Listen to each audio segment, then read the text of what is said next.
പക്ഷേ അതിർത്തിയിൽ തുടർച്ചയായി പ്രകോപനം സൃഷ്ടിക്കുന്നു. 15 സാധാരണക്കാർക്ക്, ഇന്ത്യക്കാർക്ക് ജീവൻ നഷ്ടമായ സാഹചര്യത്തിൽ തിരിച്ചടിക്ക് ഇന്ത്യ തയ്യാറെടുക്കുന്നു. അവിടെ കിരൺ ബാബു വീണ്ടും ചേരുകയാണ്. കിരൺ, നമ്മൾ റിപ്പോർട്ട് ചെയ്തുകൊണ്ടിരുന്നത് ഇത് തന്നെയാണ്. സാധാരണക്കാരായ ആളുകളെ ലക്ഷ്യം വെച്ചുകൊണ്ട് പാകിസ്ഥാൻ തുടരുന്ന ആക്രമണം, അതിന് തിരിച്ചടിക്കാൻ തന്നെ ഇന്ത്യ തീരുമാനിച്ചിരിക്കുന്നു. ഏത് തരത്തിലുള്ള തിരിച്ചടിക്കാണ് ഇന്ത്യ ഒരുങ്ങുന്നത്? അഭിലാഷ്, ഏതു സമയം ഇന്ത്യൻ സേനയുടെ ഭാഗത്തു നിന്ന് തിരിച്ചടി ഉണ്ടാവാം എന്നുള്ള സൂചനകളാണ് പുറത്തു വന്നുകൊണ്ടിരിക്കുന്നത്. കരസേനാ മേധാവി തന്നെ നേരിട്ട് സ്ഥിതിഗതികൾ വിശദീകരിക്കുന്നു, അല്ലെങ്കിൽ സ്ഥിതികൾ വിലയിരുത്തുന്നു എന്നുള്ള റിപ്പോർട്ടുകളൊക്കെ പുറത്തു വരുന്നുണ്ട്. എപ്പോൾ എങ്ങനെയാവും ആക്രമണം എന്നത് സംബന്ധിച്ചുള്ള കാര്യങ്ങൾ മാത്രമാണ് ഇനി പുറത്തറിയാനുള്ളത്.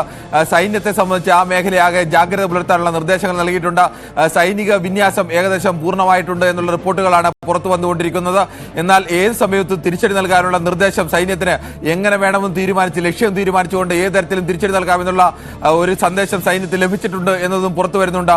എന്തായാലും സൈന്യത്തിന്റെ ഭാഗത്തു നിന്ന് ഇന്ത്യയെ സംബന്ധിച്ചിടത്തോളം ഇന്ത്യയിലെ നിരപരാധികളായ സാധാരണക്കാരായ ബ്രാഹ്മണർക്ക് നേരെയാണ് പാകിസ്ഥാൻ സൈന്യം ഗ്രനേഡ് പ്രയോഗിച്ചിരിക്കുന്നത്.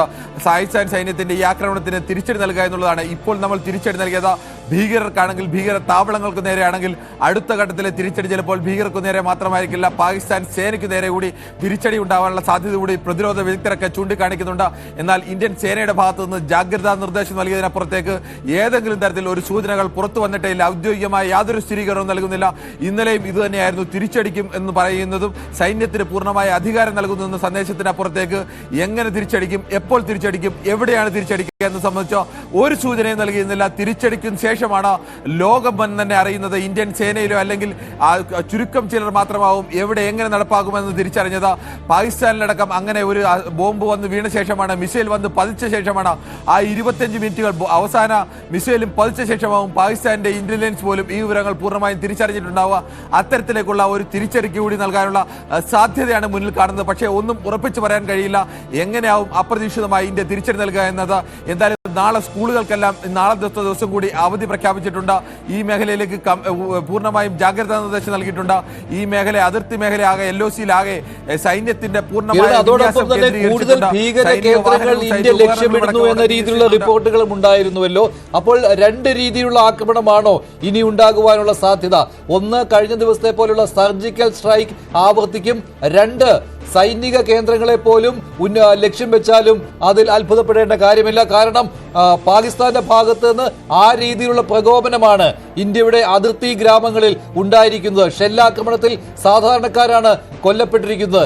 ഇതിന് സൈനികമായി തന്നെ തിരിച്ചടി നൽകുവാനുള്ള ഒരുക്കമായിരിക്കില്ലേ? അപ്പോൾ യുദ്ധത്തിന് സമാനമായ ഒരു സാഹചര്യമല്ലേ ഇപ്പോൾ അതിർത്തിയിൽ ഉണ്ടായിരിക്കുന്നത്? മഞ്ജുഷ, അങ്ങനെ തന്നെയാണ്. യുദ്ധത്തിന് സമാനമായ ഒരു സാഹചര്യത്തിലേക്കാണ് നീങ്ങുന്നത്. സ്വാഭാവികമായും ഇന്ത്യയിലേക്ക് അന്ന് ഇന്ത്യയിൽ പഹൽഗാം ആക്രമണം നടത്തിയത് ഭീകരവാദികളാണ്. പാകിസ്ഥാൻ സഹായം നൽകുകയും പാകിസ്ഥാൻ അതിനു വേണ്ടിയുള്ള ഒത്താശ ചെയ്യുകയും ചെയ്യുകയായിരുന്നു. അതുകൊണ്ട് തന്നെ പാകിസ്ഥാൻ സേന നേരിട്ട് ഇതിൽ ബന്ധപ്പെടുന്നില്ല. പരോക്ഷമായ സഹകരണമാണ്, അല്ലെങ്കിൽ പരോക്ഷമായ സഹായമാണ് എന്നുള്ളത് കൊണ്ട് തന്നെ പാക് സേനയ്ക്ക് നേരെ, ആസ്ഥാനങ്ങൾക്ക് നേരെ അല്ലെങ്കിൽ പാക് സൈനികർക്ക് നേരെ ഒരു സൈനികൻ പോലും ഇന്ത്യൻ ആക്രമണത്തിൽ കൊല്ലപ്പെട്ടില്ല. വളരെ കൃത്യമായി തന്നെ ഈ ഭീകര സംഘങ്ങളുടെ താവളങ്ങൾക്ക് നേരെ, അവരുടെ കേന്ദ്രങ്ങൾക്ക് നേരെയാണ് ഇന്ത്യ ആക്രമണം നടത്തിയത്. എന്നാൽ പാകിസ്ഥാൻ അങ്ങനെയല്ല. ഇപ്പോൾ പാകിസ്ഥാൻ സൈന്യ ആക്രമണം നടത്തിയിരിക്കുന്നത് ഇന്ത്യയിലെ സാധാരണക്കാരായ ജനങ്ങൾക്ക് നേരെയാണ്. ഏതെങ്കിലും ഒരു സേനയ്ക്ക് നേരെയോ സേനാ കേന്ദ്രത്തിന് നേരെയല്ല. നമ്മൾ ഭീകരരെയും ഭീകര കേന്ദ്രങ്ങളുമാണ് വധിച്ചെങ്കിൽ പാകിസ്ഥാൻ ലക്ഷ്യമിടുന്നത് ഇന്ത്യയിലെ സാധാരണക്കാരായ ജനങ്ങളെയാണ്. ഇതിന് സ്വാഭാവികമായും ഇന്ത്യൻ സേന തിരിച്ചടി നൽകും. ഇന്ത്യയുടെ ഭാഗത്തു നിന്ന് ഇതിനൊരു തിരിച്ചടി സന്ദേശം ഔദ്യോഗികമായി ഇനി വരേണ്ടതുണ്ട്. അത് സ്വാഭാവികമായും ഇന്ന് തന്നെ ഉണ്ടാവും എന്ന് പ്രതീക്ഷിക്കപ്പെടുന്നു. ആ സന്ദേശം വന്നു കഴിഞ്ഞാൽ ഉടനെ തന്നെ ഈ സേന എല്ലാ തരത്തിലും സജ്ജമായി എന്നാണ് പറയുന്നത്. സേനയുടെ ഭാഗത്തു നിന്ന് വരുന്ന സൂചന അനുസരിച്ച് സേനാ തലവൻ തന്നെ നേരിട്ട് ഇതിന്റെ നിയന്ത്രണങ്ങൾ ഏറ്റെടുത്തുകൊണ്ട് എങ്ങനെ വേണം, ഏത് തരത്തിലെന്നുള്ള തീരുമാനങ്ങളിലേക്ക് അടക്കം എത്തിയിട്ടുണ്ട്. ഇതെല്ലാം സേന വളരെ മുൻകൂട്ടി തന്നെ തീരുമാനിച്ചിട്ടുണ്ടാവും. ഇന്ത്യയുടെ ഭാഗത്തു നിന്ന് ഒരു ആക്രമണം ഉണ്ടായാൽ പാകിസ്ഥാൻ ഏതെല്ലാം തരത്തിൽ തിരിച്ചടിക്കാൻ സാധ്യതയുണ്ട്, അതിന് സജ്ജമായി തന്നെയാണ് സേന നിൽക്കുന്നത്. ഇനി സേനയ്ക്ക് ഒരു നിർദ്ദേശം ലഭിക്കുക മാത്രമാണ് വേണ്ടത്, അതിൽ ഏത് തീരുമാനമാണ് നടപ്പാക്കേണ്ടതെന്ന്. അത്തരം തീരുമാനങ്ങളൊക്കെ സ്വാഭാവികമായും സേനാ തലപ്പത്ത് എടുത്തിട്ടുണ്ടാവും. ഇനി ഇന്ത്യയുടെ ഔദ്യോഗികമായ അത്തരം നിർദ്ദേശം ഏതു സമയത്തും ഉണ്ടാവാനുള്ള സാധ്യതയുണ്ട്.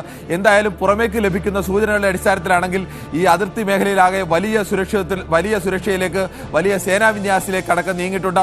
സൈന്യത്തിലാകെ ആ തരത്തിലേക്കുള്ള ജാഗ്രതാ നിർദ്ദേശങ്ങൾ വന്നിട്ടുണ്ട്. അത് സാധാരണ സൈനികർ മുതൽ അത്തരം ജാഗ്രതാ നിർദ്ദേശം എത്തിയിട്ടുണ്ട്. ആ പ്രദേശത്ത് സ്കൂളുകൾക്കടക്കം അവധി നൽകിയിട്ടുണ്ട്. ജനങ്ങളോട് ജാഗ്രതാ നിർദ്ദേശം നൽകിയിട്ടുണ്ട്. എന്തിനുള്ള സൂചനയാണ്? സാധാരണഗതിയിൽ ഒരു യുദ്ധത്തിന്, ആക്രമണത്തിനുള്ള സൂചനയാണ് ഈ ഘട്ടത്തിലൊക്കെ നൽകുന്നത്. പക്ഷേ അത് നമുക്ക് ഉറപ്പിച്ചു പറയാൻ കഴിയില്ല. നാളെ തന്നെ, ഇന്ന് രാത്രി തന്നെ ആക്രമണം ഉണ്ടാകുമോ? നാളെയാണോ ആക്രമണം ഉണ്ടാകുക? അത് ഇനി സൈനിക കേന്ദ്രങ്ങൾക്ക് നേരെയാണോ ആക്രമണം ഉണ്ടാകുക? ഇനി 25 ഭീകര കേന്ദ്രങ്ങൾ ഇന്ത്യ ലക്ഷ്യമിട്ടിരുന്നു. ആ ഭീകര കേന്ദ്രങ്ങളിൽ 9 ഇടത്താണ് ഇന്ത്യ മിസൈൽ ഇട്ട് പൂർണ്ണമായും തകർത്ത് കളഞ്ഞത്. ബാക്കിയുള്ള കേന്ദ്രങ്ങളുണ്ട്. ആ കേന്ദ്രങ്ങളിലേക്കാണോ ഇന്ത്യ ആക്രമിക്കാൻ പോകുന്നത്?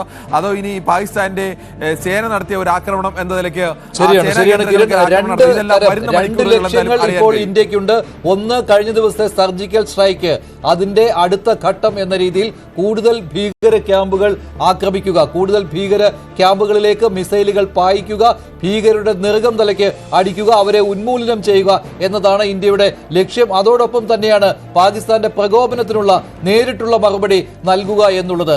പൂഞ്ചിൽ ഇന്ത്യയുടെ സാധാരണക്കാരായ ഗ്രാമീണരെ വകവരുത്തിയ പാകിസ്ഥാൻ സേനയുടെ ഭീരുത്വപരമായ നടപടിക്കെതിരെ, ഷെല്ലാക്രമണം നടത്തിയതിനെതിരെയുള്ള മറുപടി അത് സൈനികമായി തന്നെ നൽകുവാനുള്ള തീരുമാനത്തിലേക്ക് ഇന്ത്യ പോവുകയാണ്. അതാണ് പൂർണ്ണ സ്വാതന്ത്ര്യം ഇക്കാര്യത്തിൽ ഇന്ത്യൻ സേനയ്ക്ക് നൽകിയിരിക്കുന്നു. നേരത്തെ പോലെ തന്നെ എവിടെ, എപ്പോൾ, എങ്ങനെ ഇത് ചെയ്യണം എന്നുള്ള കാര്യം സേനയ്ക്ക് തീരുമാനിക്കാം. കിരൺ കുറച്ചുകൂടി കാര്യങ്ങൾ ശേഖരിച്ചതിന് ശേഷം വീണ്ടും കിരണിലേക്ക് വരാം. ഇപ്പോൾ ശ്രീ നിർമ്മൽ എബ്രഹാം കൂടി ചേരുന്നുണ്ട്. യെസ്, ശ്രീ നിർമ്മൽ, ഏറ്റവും ഒടുവിൽ ലഭിക്കുന്ന ഇൻപുട്ടുകളാണ് ഞങ്ങൾ പ്രേക്ഷകരുമായി പങ്കുവെക്കുന്നത്. അതായത് ഭീകര താവളങ്ങളിൽ ഇന്ത്യ നടത്തിയ ആക്രമണം, അതിന് പാകിസ്ഥാന്റെ ഭാഗത്ത് നിന്നുണ്ടാകുന്ന മറുപടി എല്ലാ യുദ്ധ നിയമങ്ങളെയും കാറ്റിൽ പറത്തി ഭീരുക്കൾ മാത്രം ചെയ്യുന്നത് പോലെ സാധാരണക്കാരായ ആളുകളെ മാത്രം ലക്ഷ്യം വെച്ചുകൊണ്ടുള്ള ആക്രമണം.